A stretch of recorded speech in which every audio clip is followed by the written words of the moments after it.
भाई जो गुरु वचन पे डट गए, कट गए फंद चुरा। एको गुरु संभाले जाने का बालक बोरा रे, कह कबीर तुम चणचत राखो, यो सोई में डोरा रे। कह कबीर तुम चणचत राखो, जो सोई में डोरा रे। मानत ना मन मोरा साधो, मानत ना मन मोरा रे। बार बार मैं ये समझाऊं, जग में जीवन थोड़ा रे। बार बार मैं ये समझाऊं, जग में जीवन थोड़ा रे। और जब आप और हम भगत भाई बहन इस शब्द को गाते हैं तो हम क्या बोलते हैं? बार बार सतगुरु समझावे, जग में जीवन थोड़ा है। आप और हम ये शब्द गाएंगे तो क्या बोलेंगे? ये नहीं बोलेंगे बार बार मैं ये समझाऊं, नहीं, हमने बोलना है बार बार सतगुरु समझावे, जग में जीवन थोड़ा रे। अब भाई गुरु तो परमात्मा है, ये चाहे सतगुरु बोले चाहे मैं बोले, इनकी मर्जी। लेकिन भगत ने क्या बोलना है? बार बार सतगुरु समझावे, जग में जीवन थोड़ा रे। और मैं ये समझाऊं, जग में जीवन थोड़ा रे। दुविधा दुर्मति चतुराई में, जन्म गया नर तोड़ा रे। अब 90% संगत का जन्म व्यर्थ में जा रहा है। दुविधा दुर्मति चतुराई में, जन्म गया नर तोड़ा रे। संगत दुविधा में है। कौन है परमात्मा? Kabir is God, Kabir is God, लेकिन पहचान नहीं पा रही कि कबीर कौन है, कहां है कबीर। कबीर की फोटो से थोड़ी बात बनेगी।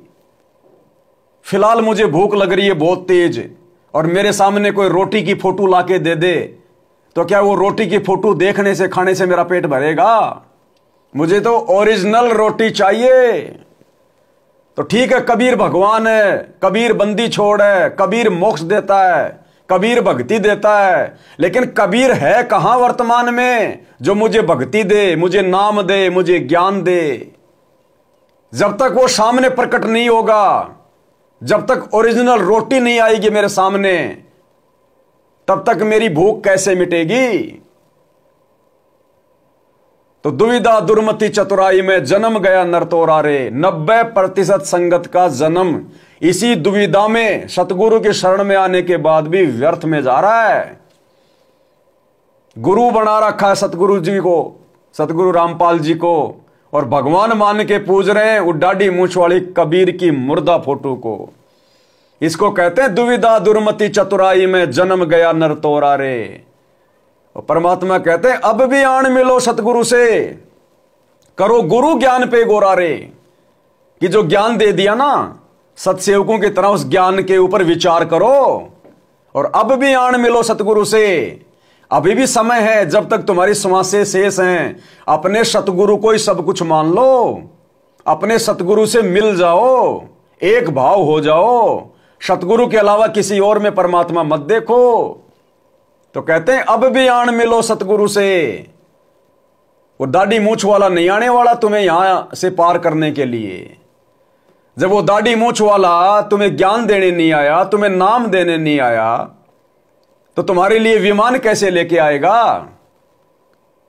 तो मालिक कहते हैं अब भी आन मिलो सतगुरु से। तुम्हारा सतगुरु स्वयं परमात्मा है।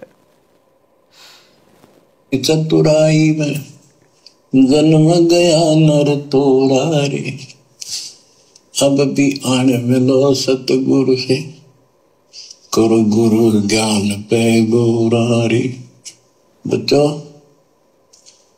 के जब तक तत्व ज्ञान नहीं होता, तब तक इंसान कोई भी अच्छा काम नहीं करता। दुविधा यानी क्या करूं क्या न करूं, या भक्ति ठीक है या भक्ति ठीक नहीं है। दुर्मति यानी कुबुद्धि के कारण सारे उल्टे काम करावा का। दुविधा दुर्मति, दुविधा यानी कौन सी भक्ति करूं कौन सी नहीं करूं। अरे यार, ये सत्सेवक सही हैं या मैनेजमेंट वाले सही हैं?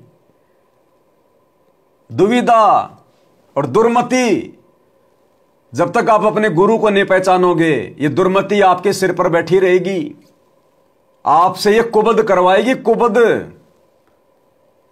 और सारी कुबद करवा दी।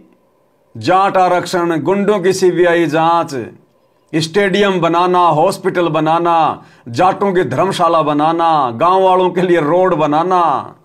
मजदूर बन गए भगत, मजदूर काल ने बना दिया, क्योंकि दुर्मति में जी रहे हैं, दुविधा में जी रहे हैं। हम सत्सेवक तो नहीं फंसे इनके काल के जाल में, हम तो दुविधा और दुर्मति के शिकार नहीं हुए। क्यों? क्योंकि हमने अपने गुरुजी से लगन लगा के रखी।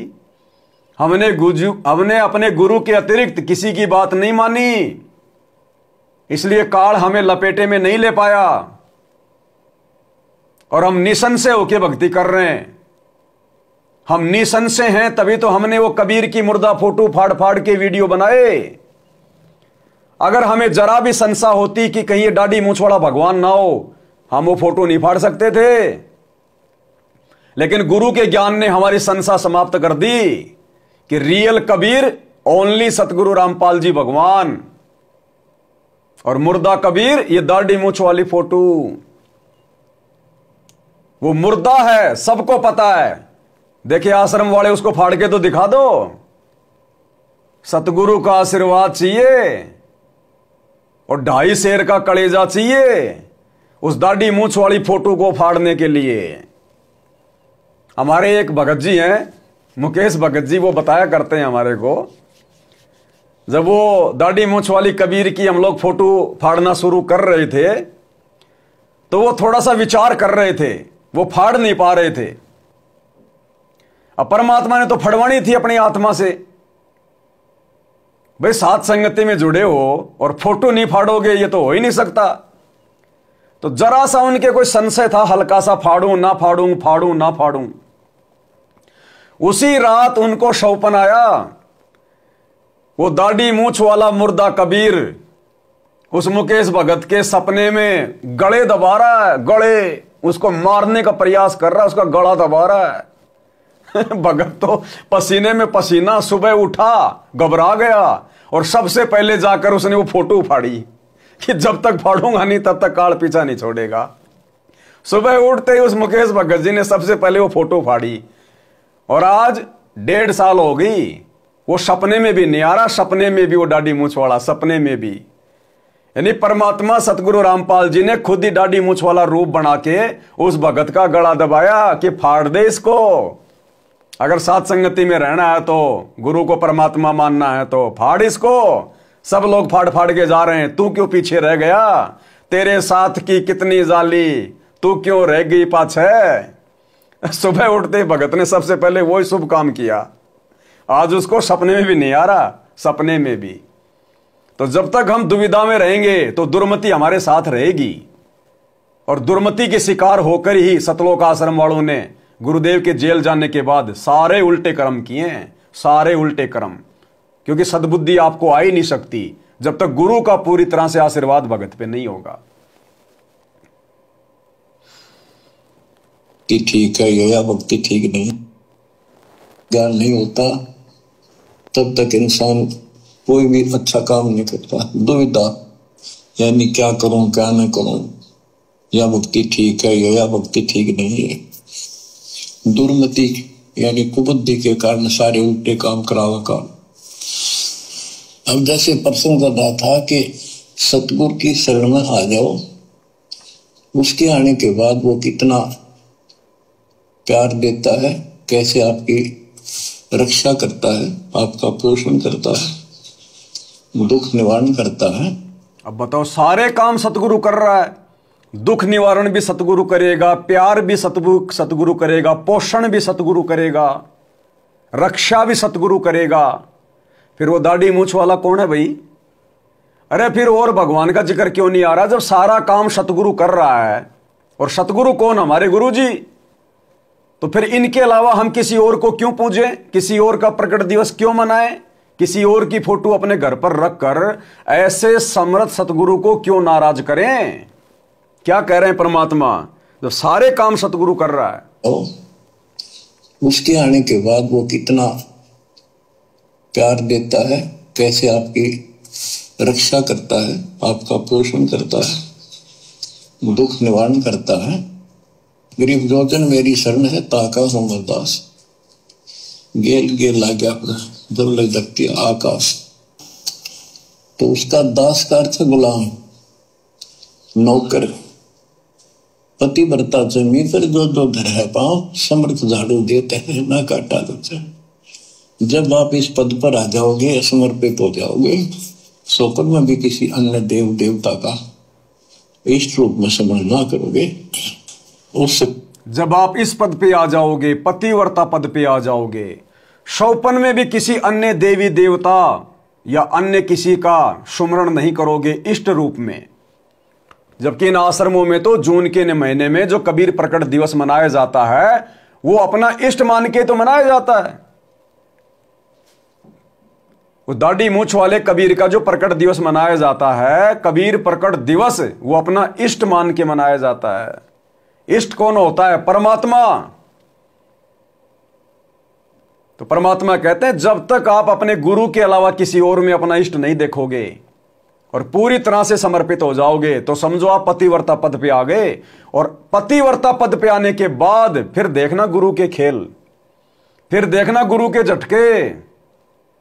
परमात्मा कांटा भी नहीं लगने देगा। कांटा भी नहीं लगने देने का मतलब है आपके जीवन में यदि कोई संकट, कोई समस्या, कोई दुख तकलीफ आनी होगी, परमात्मा उसको बाईपास कर देगा, बाईपास।